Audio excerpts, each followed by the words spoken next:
Hi everyone! Kamusta ang araw ninyo? Share ko sa inyo kung paano ko ginawa yung aking sweet and sour lapu-lapu. Sobrang laki ng lapu-lapu pero niluto ko na siya lahat para ma-share ko naman sa aking nanay.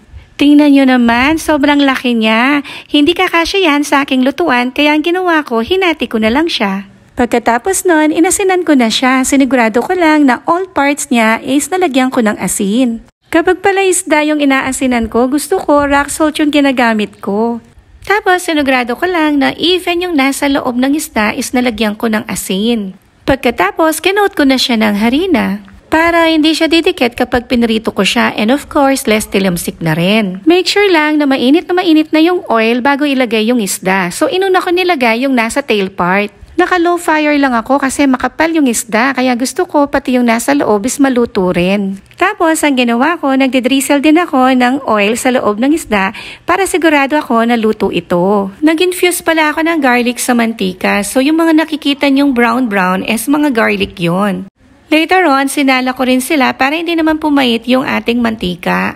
So continuous lang until makita ko na fully cooked na yung aking isda. Habang nagpiprito ako ng isda, kinat ko na yung mga gulay na gagamitin ko sa sweet and sour sauce. Para later on, tuloy-tuloy na ako sa paggigisa.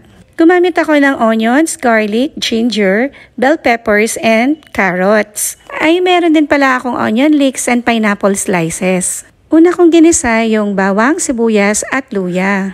Nung mag-wilt na yung mga sibuyas, sunod ko naman nilagay yung mga carrots.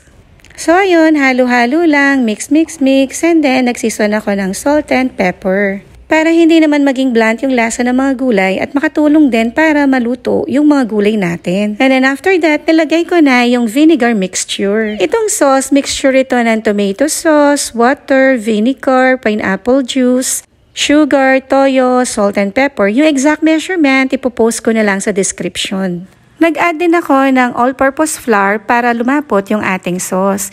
And then, nilagay ko na rin yung pineapple chunks, yung onion leeks, and some of the bell peppers. Alam nyo, tamang-tama lang ang asim at tamis ng sweet and sour sauce na to.